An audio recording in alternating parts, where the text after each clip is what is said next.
Hola, buenas, yo soy el doctor Rojas y hoy día vamos a hablar de pancreatitis aguda. ¿Ya? Lo primero que vamos a partir hablando de la pancreatitis es que en el fondo es una enfermedad que resultado de la inflamación del páncreas, en la cual la clínica generalmente tiene dolor abdominal agudo, intenso y requiere además algunas evaluaciones bioquímicas e imagenológicas para poder definir el diagnóstico. Se divide en tres: leve, moderadamente grave y grave. La leve es aquella que se caracteriza por la ausencia de insuficiencia orgánica o complicaciones locales o sistémicas. La que es moderadamente grave se caracteriza por insuficiencia orgánica transitoria, que se resuelve en menos de 48 horas, y complicaciones locales o sistémicas sin insuficiencia persistente, o sea, que no dura más de 48 horas. Y la pancreatitis aguda grave se caracteriza por la insuficiencia orgánica persistente que puede afectar a uno o varios órganos. ¿Bien? Dentro de las características clínicas, el síntoma más habitual es el dolor abdominal intenso, mayor en el cuadrante superior izquierdo y en el epigastrio, rara vez hacia el lado, o menos habitual hacia el lado derecho, cuya intensidad máxima se alcanza entre los 10 a 20 minutos que empieza la inflamación, eh, y que hasta el 50% se irradia hacia la parte dorsal, o sea, hacia la espalda. Por eso siempre hay que tener presente que esto, cuando uno le enseñan este dolor en faja, solamente el 50% realmente tiene la irradiación hacia la parte posterior. Por lo tanto, muchos no. De estos, además, el 90% tiene náuseas o vómitos asociados que pueden persistir varias horas, y que son causa de la deshidratación severa que pueden llegar a tener estos pacientes. Em, en las pancreatitis agudas graves pueden generar además disnea por inflamación diafragmática secundaria a la pancreatitis, además de derrames pleurales, y otros problemas respiratorios. Hasta el 5 o 10% de estos pacientes pueden tener hipotensión inexplicable. ¿Ya? Al examen físico, además pueden presentar distensión abdominal, ruidos intestinales hipoactivos. Algunos pueden generar ictericia. em, Pueden generar, en general, los más graves, fiebre, taquipnea, hipoxemia, hipotensión. Y hasta el 3%, por eso ténganlo presente, solo el 3% tienen decoloración equimótica, periumbilical o en flancos, que son los que conocemos como signos de Cullen o de Gray-Turner. ¿Ya? Entonces, estos signos de equimosis solo se ven en el 3% de los pacientes, o sea, bastante menos de lo que, si es que uno va a buscarlos tan dirigidos. Otras lesiones raras que uno puede ver: necrosis de grasa nodular subcutánea o paniculitis. Uno puede ver también nódulos dolorosos en extremidades distales. Puede ver poliartritis asociada. Y ahí está el síndrome de las 3P: pancreatitis, paniculitis y poliartritis. Además, en otros pacientes podemos ver otros signos. Por ejemplo, en los pacientes con pancreatitis alcohólica, muchas veces podemos ver hepatomegalia. En los pacientes con hiperlipidemias podemos ver santomas. En pacientes con inflamación secundaria a parotiditis podríamos ver paperas, por ejemplo, dentro de otras cosas que uno puede ver. De ahí, el examen de laboratorio. Dentro de las cosas que podemos buscar en el laboratorio, hay dos enzimas que son las principales y que en el fondo son las que uno busca. Primero hablemos un poquitito cómo ocurre esto. En general, en las primeras etapas de la pancreatitis hay una ruptura del acoplamiento de la síntesis-secreción de enzimas digestivas. Ya esta síntesis continúa mientras hay un bloqueo de la secreción, y el resultado de esto es que las enzimas digestivas se escapan de las células acinarias, y a través de las membranas vasolaterales llegan a los espacios intersticial y luego ingresan a la circulación sistémica. Entonces uno las puede ir a medir. Específicamente, ¿qué enzimas? La amilasa y la lipasa. La amilasa aumenta principalmente hacia las 6 a 12 horas posterior el inicio de la pancreatitis. Tienen vida media corta, aproximadamente 10 horas, y vuelven a la normalidad a los 3 5 días. ¿Ya? Por lo tanto, es menos sensible y menos específica que la lipasa. La lipasa em, aumenta entre las 4 a 8 horas post inicio de síntomas, o sea, aparte antes. Su punto más máximo lo alcanza a las 24 horas y vuelve a la normalidad entre los 8 a 14 días, o sea, dura mucho más, parte antes y dura mucho más. Además, la amilasa, como se encuentra en glándulas salivales, hay muchas patologías extradigestivas que pueden explicarla.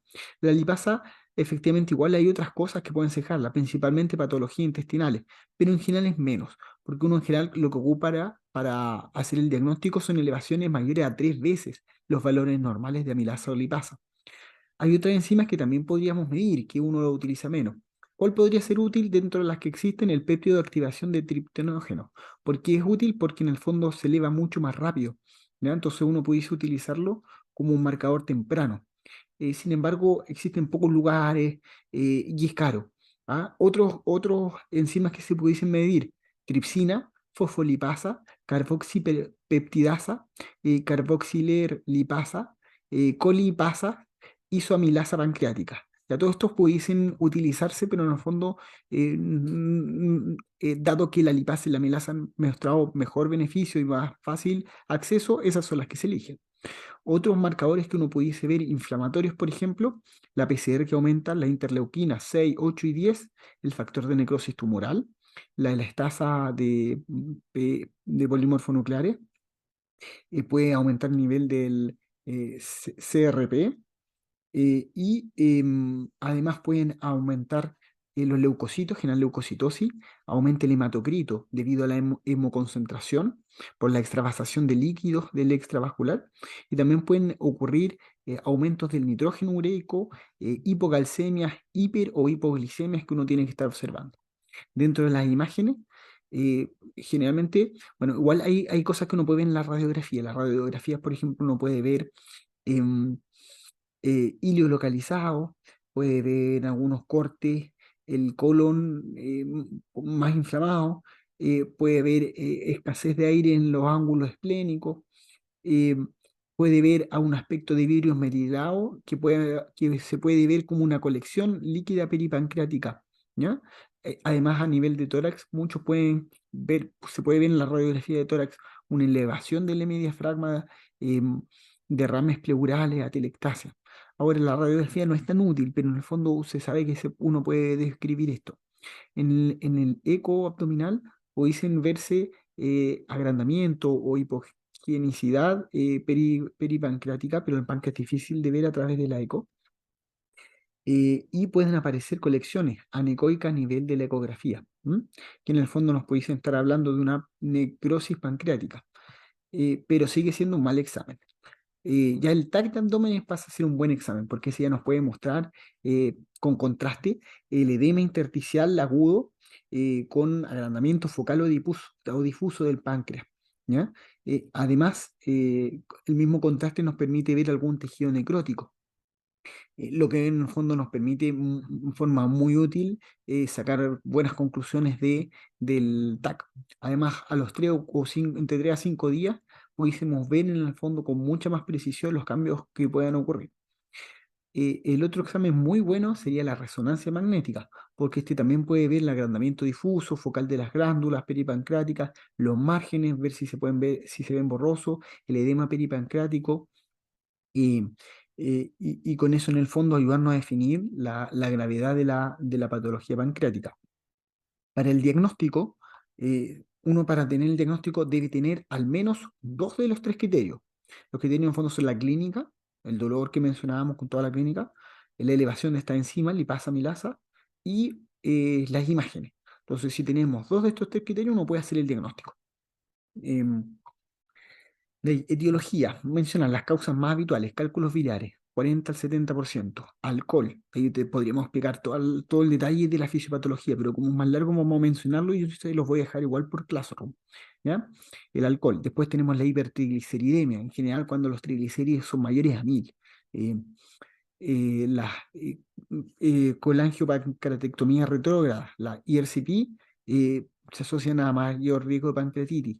Hay riesgo genético, ya por algunos genes específicos, PRSS1, SP1, KI, entre otros. ¿Ya? Medicamentos, es raro, pero también pueden asociarse a pancreatitis.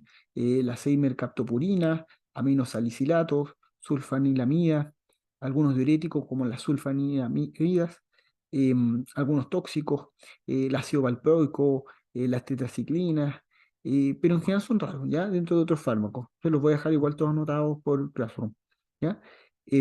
Otras causas más raras: lobo biliar, microlitiasis, obstrucciones biliares, hipercalcemia, infecciones, toxinas, dentro de los virus, paperas, Coxsackie, hepatitis B, citomegalovirus, varicela zoster, herpes simple, VIH, bacterias como micobacterias, legionela, leptospira, salmonella, hongos como los aspergillus, parásitos como toxoplasma, cristosporidium, ascaris, entre otros.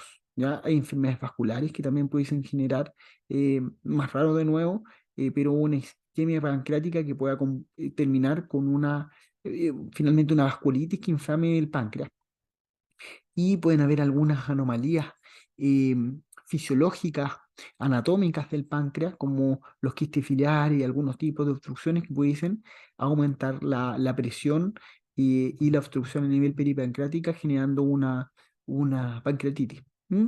De hecho, finalmente hay un 25 o un 30% de los pacientes que no se puede identificar la causa, ¿ya? Y por lo tanto ahí uno los llama idiopática. Siempre eso es tenerlo presente. Mencionamos ya los exámenes y vamos a hablar entonces ahora directo al manejo. Del manejo, lo primero que tenemos que ver los criterios de gravedad clínico, ¿ya? Dentro de los criterios clínicos tenemos la frecuencia cardíaca menor de 40 o mayor a 150, presión arterial sistólica menor de 80 o media menor de 60 o diastólicas mayores a 120, la frecuencia respiratoria mayor a 35, el sodio menor de 110 o mayor a 170, potasio menor de 2 o mayor de 7, la PO2 menor de 50, el pH menor a 7,1 mayor a 7,7, la glucosa mayor a 800, el calcio sérico mayor de 15, anuria o comatoso son al tiro de gravedad, si tienen uno, a UCI. ¿Ya? Hay que estar atento además de los CIR persistentes, hematocritos elevados, nitrógeno ureico elevado. El hematocrito elevado uno dice mayor al 44%. Y boom, mayor a 20, con creatinina en general mayor a 1,8. Más grave en adultos mayores de 60 años, más preocupante si son cardiópatas, con problemas pulmonares o obesos. Del manejo, de lo más importante en las primeras 24 o 48 horas es la recuperación de líquidos, por lo tanto la hidratación intravenosa. ¿Ya? ¿Y por qué? Porque hay pérdidas importantes del tercer espacio debido a acumulación inflamatoria, aumento de la permeabilidad vascular que da como resultado la transsudación de líquido a compartimentos externo al fondo. Además que las náuseas, vómitos pueden generar una pérdida mayor de líquidos, además de que hay una incapacidad de poder ingerir adecuadamente líquidos. O sea, todo esto en conjunto nos hace perder mucho volumen, que aumenta el hematocrito, empeora el nitrógeno ureico, la creatinina, puede generar necrosis peripancreática, daño renal agudo, entre otros. Entonces, de las primeras cosas que hay que solucionar, hidratación. Intensa las primeras 12 a 24 horas. ¿Ya? ¿Cuánto intensa? 250 500 ml hora, ¿ya? De solución salina normal o de Ringer. De hecho, al principio se ha visto un mejor rendimiento en el Ringer, a excepción de los pacientes que tengan hipercalcemia, porque el Ringer en el fondo tiene calcio también. Entonces, en pacientes que tengan hipercalcemia, preferir suero fisiológico normal, pero si no, Ringer. ¿Ya? ¿Y cuánto? Uno puede calcular 5 a 10 ml por kilo hora o de Frentón 250 a 500 ml hora, las primeras 12 horas, ¿ya? 12 a 24 horas. Y con eso ir controlando justamente boom, crea, hematocrito para ir viendo si es que es necesario mantener hidrataciones de así intenso o no. En general, nunca más allá de 48, 72 horas. Ya ahí sí o sí bajamos la cantidad de líquidos que estemos dando. Segundo, control del dolor. Ya la hidratación mejora mucho el dolor, ¿ah? Porque lo que más genera dolor finalmente eh, eh, son justamente las respuestas inflamatorias que genera la deshidratación. Por lo tanto, la reposición de líquidos ya nos ayuda inmediatamente en el control del dolor. ¿Ya? Pero finalmente, después de los líquidos, em, lo que sigue importante es el uso de analgésicos. Los opioides en general son la opción segura y eficaz. em, Uno puede utilizar opiáceos intravenosos. Lo más que actualmente estamos usando es fentanilo, aunque siempre hay que estar atento que los opioides pueden deprimir la función respiratoria. Eh, Históricamente siempre se ha preferido la meperidina sobre la morfina, porque habían estudios que mostraban que la morfina provocaba un aumento en el esfínter a nivel de la presión que genera el esfínter de Oddi. Sin embargo, no hay estudios clínicos que sugieran que la morfina pueda agravar o causar una pancreatitis o una colecistitis mayor, en el fondo. Además, la meperidina tiene una vida media corta y las dosis repetidas pueden conducir a la acumulación del metabolito que se llama normeperidina, que causa efectos secundarios neuromusculares, incluso en ocasiones convulsiones. Finalmente se ha visto que en general todos los opioides sirven, son seguros. Lo que más uno termina usando muchas veces es fentanilo, pero en el fondo ustedes pueden usar también meperidina e incluso morfina si no tienen otra cosa. ¿Ya? Del monitoreo, con 24, 48 horas, sobre todo en pacientes graves, en UCI, en UTI al menos, cuando son de más gravedad. Ver la diuresis, ver manejo hidroelectrolítico, estar atento con la hipocalcemia, atento a los signos de irritabilidad neuromuscular, em, ver los niveles de glucosa para poder controlar, porque los pacientes con pancreatitis pueden generar hipo o hiperglicemia muy intensa. Estar atento en cuidado intensivo en los pacientes que no vayan a formar síndromes compartimentales abdominales y para eso medir las presiones de vejiga urinaria.